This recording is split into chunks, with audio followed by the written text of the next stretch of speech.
On Wednesday, October 21, 2009, Caribbean Petroleum Corporation, or CAPECO, began a routine transfer of more than 10 million gallons of unleaded gasoline from a tanker vessel docked 2.5 miles from the facility. The only storage tank that was large enough to hold a full shipment of gasoline was already in use.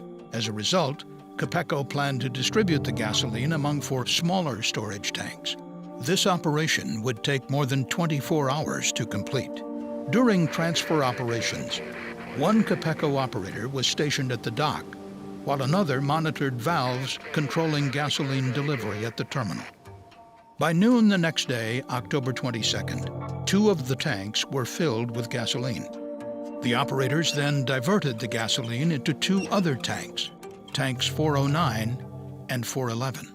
CAPECO used a simple mechanical device consisting of a float and automatic measuring tape to determine the liquid level inside the tanks. An electronic transmitter card sent the liquid level measurements to the control room, but the transmitter card on tank 409 was out of service, so operators were required to manually record the tank level readings once every hour. At 10 p.m., the night of the 22nd, as tank 411 reached maximum capacity, operators fully opened the valve to tank 409.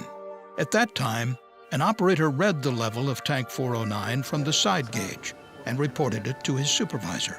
The supervisor estimated that tank 409 would be full at 1 a.m. But shortly before midnight, tank 409 started to overflow.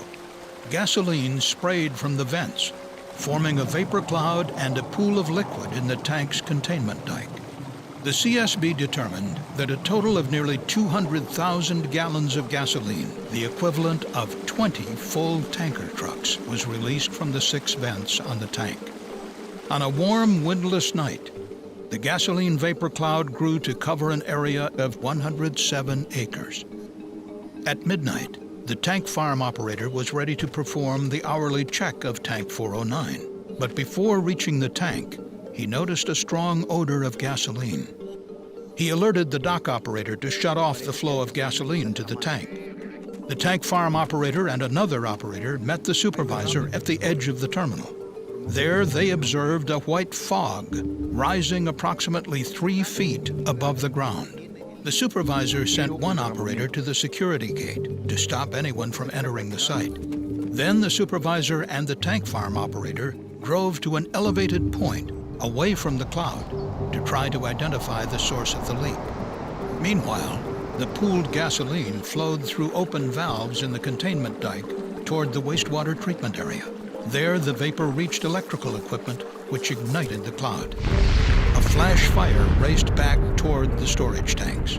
7 seconds later, there was a massive explosion, registering 2.9 on the Richter scale. The time was 12:23, approximately 26 minutes after the overflow began. Soon, 17 of the facility's storage tanks were engulfed in flames.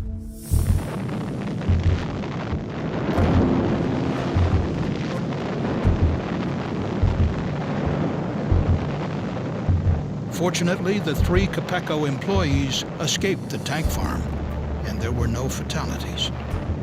Flames from the explosion could be seen from as far as 8 miles away. The shock wave damaged approximately 300 nearby homes and businesses. Fires continued to burn for over 2 days.